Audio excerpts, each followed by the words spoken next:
But I want to get your thoughts on the current state of the game. Then we were just saying before that the world game as a whole is absolutely going Godzilla. Like Georgia just knocked off Italy. They've won the Six Nations second division for the umpteenth time in a row. You've got Ireland's now absolutely ballooning up. France is killing it. It looks like the game is growing as a whole around the world. Australia looks like it's starting to get its shit together. Like, what are your thoughts on the game in Australia at the moment, and do you think it is going to start getting up to where it clearly is going worldwide? I think worldwide, obviously, the game is, as a whole, is getting better because you're seeing all the teams start to be a lot more competitive. Mm-hmm. And I think to Dale's point where he's saying the World Cup's going to be the best yet, I agree because it'll be so much more competitive all across the board. And you look at the Super Rugby, the fact that we've got the draw and Moana Pacific coming in, that gives pathways to local talent from the Pacific Islands that wouldn't necessarily get that if they didn't make the Reds or the Brumbies or the teams in New Zealand. And you're seeing just how much talent is out there that's getting the exposure. And then because they get that exposure, when they go back and play for Fiji, Samoa, or Tonga, those teams are better again. Or if they get picked up to go play overseas and they qualify for those nations, those teams become better again. I just think sports science also helps with the level of the athlete as well, like diet, nutrition, new ways of training. The game just looks so much faster. They're more athletic, they're bigger, they're stronger, more they're physical, fitter. hey? Yeah, like I watch and I just think, fuck, I'm glad I'm not playing. Well, Digby, you've played all around the world as well. You've applied yourself in Japan, France, Australia, all that sort of stuff. Where do you reckon, or at least during your career, what was the sort of distinct difference between sort of the Northern Hemisphere game and down here in the Southern Hemisphere, in particular Super Rugby? Because there's a lot of that chat that, New Zealand's now coming back to Australia. Oh, we want all the teams involved. And there's a bit of discontent, I guess you could say, between New Zealand and Australia in regards to the Super Rugby setup. We've now got obviously the Pacific Island nations joining in and stuff like that. I don't know, what did you see? The French game, and in particular the Northern Hemisphere club scene, is just so... It is just so profitable, just so good. It is just growing and adapting so well. What is that? What are they doing different there that we're doing here? I believe France, because there's so many teams over there, and you've got so many good players, and it starts with the clubs, because they're buying players out of... everyone's playing the game, and you got people from Italy, from Ireland, they're all playing that French comp. So they're playing so much footy. But if you actually look deeper within New Zealand and Australia, they're only two countries playing against each other, and they know the structure of how they play. So once they I'm just waiting for All Blacks and Australia when they play against each other, they're only playing against these two teams. But if you look at the Six Nations, they're playing different teams every time. So that's why you question it. That's why we need players like Moana, the Pacific Islands that come in to help us as a nation, because we need to adjust from these other teams teams from Europe. So it's so good for us to go on spring tour, because we need to adjust how they play, because we're so used to playing against New Zealand. Yeah. And New Zealand, we're not doing New Zealand a favour. We played them so many times. They play against these guys in Europe. Mate, it's just different game. It's a different game plan, because we're so used to playing. All Blacks are so used to playing against Australia. When they play teams against over in Europe, mate, they struggle, because we haven't tested them to their max, and that's where I feel sorry for the All Blacks, because you got to get. Oh no! I'm just saying. We don't say that here. All Blacks or even us as the Wallabies. Yeah. We need to play more games against. Look at France. France came with a third diff, and I know a couple of the players, and they almost beat us. Was it last year? Oh, last year. They had. It was like that wasn't even their. They were team. unreal. Yeah. Then they pumped. The Kiwis. It just shows their club level, they can play at that level, international, even though that's not even their best team. And it's so important though. Yeah, and it's such a diverse game as well. And they for the better part of 20, 25 years have been getting, we have Australian teams have Australian players, Kiwi teams have Kiwi players, South African teams have South African players. You'll have a French side with a Georgian next to an Italian next to half a dozen Frenchmen, and then a Tongan and the Fijian and the See, Samoans, so they learn all that's- these they're different learning styles of something. footy. That's part of the problem. I think I said this. Quade and I were having a chat. I was saying, imagine how much better the game would be if you just said Aussies and Kiwis could play for any of the Super Rugby teams. Yeah, Imagine- a draft Yes, system, like yes. a draft system. We were talking 100%. about this, yeah. Because then, like, I find the problem with the game from a Super Rugby perspective is, like, at the moment, there's no characters in the game that people, like, Yep.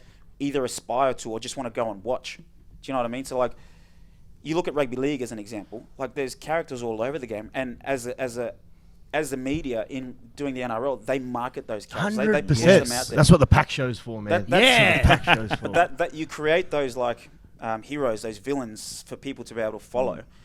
And I think imagine if Beauden Barrett was playing for Mate, the Reds. 100%. Imagine if like back in the day, Martin Nonu was playing for the Brumbies. Like you then bring in It'd a be new better fan for the base. game. Mate, It'd be you bring in a new good fan game, base. Yep. So from a marketing perspective, it's better. But then from a like the competition's perspective, the talent is then spread equally, and it's a better competition. Yeah. Yeah. I Everyone really will get better. 100%. And Like you'd imagine what like say Noah Lolosio or who's the 10 at the Reds might learn from Beauden Barrett or Richie Mo'unga if he was playing for Yep.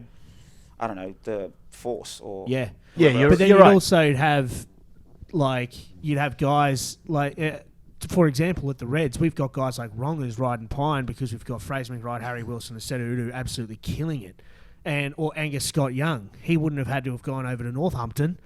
He maybe could have gone to a Kiwi side because he went down to Bay of Plenty and got Steamer of the Year or whatever It that. just- Or what, like he was maybe better Probably suited to probably that keep the setup. talent in You'll keep the talent in Super Rugby. Yeah. Yeah. You'll keep it in Super Rugby, and I promise you, it'd make a much better competition because it's more even.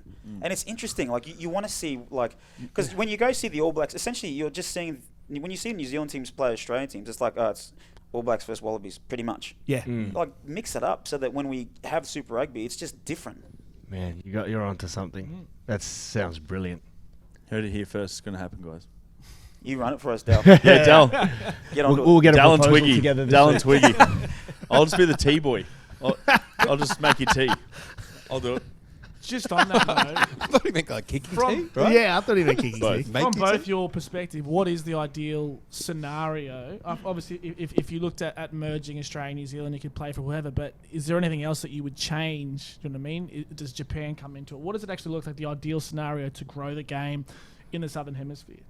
I like the idea of Japan coming into it, but not as like a thrown together Sunwolves team, because there's no fan base, there's no culture, there's no environment that's like, if for example you bring in Panasonic or a Suntory, they bring with them a fan base. They bring And a with them shitload of cash. well, yeah, I mean that, but they bring with them fan base, culture, and history. So that automatically adds to the competition, and it's like when you speak to all the guys that played for the Sunwolves, it literally was like a barbarians yeah. trip. It's like they're just there and they didn't have any cultural identity around what it meant to be to play for the Sunwolves, and they just didn't give a shit. Yeah. There was a difference between Clubland and NRC. Yeah. You've got your Clubland tribalism, and the NRC is 100%. fabricated horse shit. Same with like the Sunwolves and like, yeah, Kamaishi Sea Waves, one of the most successful club sides in Japan ever. They shit their mutt everywhere through Kamaishi for that side. But they did do 100%. that. They did bring like some Japanese good players too, the hooker, Gaki, and the prop to the Rebels, but they treated them like they were nothing. That's why I get pissed off, because these guys play for Japan, they went to the Rebels, and they didn't even give them game time. Yeah. And It's, that's why it's so sad. Yeah, Highlanders, they sort of utilised them pretty Like that well. number 8. Yeah, the How good number was 8, he? the halfback would always come Yeah, on and then yeah. shot a Hori. Well, For he was Yeah. there when they won the comp. Yeah. And the Yeah. number 8 last year was awesome. Yeah, he was really good. So that's the other thing I'd like to see is like rather than NRC and like, because again, when you make the NRC teams, what is it, Brisbane City, and again, you have no fan base, you have no history, you have no connection to anything. Whereas if you just said, well, and this is just me spitballing, if you got the best 6 teams in 100%, man. in Sydney, Yep. Brisbane, best 4 in Perth, and I don't know, Canberra, whatever it is, and said you guys play off, and that's NRC, you bring with them like the fans, the Can you history, the imagine, tradition, man? and like, can you imagine like Sydney Uni coming down and 100%. playing Jeeps, you talking shit on the sideline, yelling? No, but that's I'll be cheering for Sydney Uni. no, but that's my point. Is like Yeah. you have that fan base and that like tribalism. Yeah. 100, That'd be 100%. awesome. And then the teams that miss out, who miss out on the top Promotion, 4. relegation. Yeah, 100%. but there'll be, because there's good players in it, like really good players in every team stuck at a club that doesn't make the finals or talking go about into East. the next You're talking about competition. East. Maybe talking about What do East. East Not do? talking about East, you're awesome. But then, being able to pull 2 or 3 guys out from one of those lower teams to strengthen that Yeah. for when you play the Sydney Unis or what. Man, I totally It'd be agree. sick. It really Yeah. was. Yeah. Well, you got a couple of games, like, was it last year, the year before? You know, you could sort of experience it again, like, you know, Yeah. everyone talking I, crap. mate, and- I loved it. I Yeah. honestly, like, I went back down there to play with my brother, and like just the atmosphere. It's the crowd's on top of you. You're yelling from the side. It's amazing, and that's something I think we need to tap into. I really believe that. Because the fan base is there. It's just how Exactly. you know, how do you engage them to Yeah. that next level, especially with I mean, the, it begs the question. Like, Rugby Australia obviously didn't send anyone into grassroots rugby to get feedback on what they think, what sort of competition, or you know, in terms of creating that next tier, what they would like. Because guarantee you, no one would have picked. Let's create these random teams who are based out of here, based out of there. May as well just brought the Ballymore Tornadoes back. Mate, that was bloody hell. don't spray them. I play. No, but I think that's a good point. It seems like we just try to copy the New Zealand model. Yeah. Do you know what I mean? And Rather than that's exactly it. Yeah, It's rather than let's see create what our- works for us. Yeah. Yeah, yeah, But you but can that sort of- was created about 135 odd years ago. But you So can sort of there's do a that, very though. big difference Yeah. between Exactly. that There's your and tribalism. Brisbane City. you can sort of do that though with the, you know, and have the two tiers. They have two tiers, I'm pretty sure, as well, and you know, have that promotion. They've relegation. actually got 4 or 5 tiers. They've got the Heartland competition with Yeah. guys like Mid Canterbury, West Coast, all that sort of stuff. So that is in their blood over there. That's been set up for a long time, and that's how it has been done. We can't replicate that. It's not overnight like we were attempting to do. So, all right, we're going to plough ahead because we got wrapped up in having a good old yarn there. That was good That's times. good. Feeling Really good. cool. You're very knowledgeable of rugby, Will. Whenever we get guests on this show, I'm like, fuck, we know fucking nothing about the game, eh? Yeah, I don't mind blown. Yeah. Almost had an aneurysm.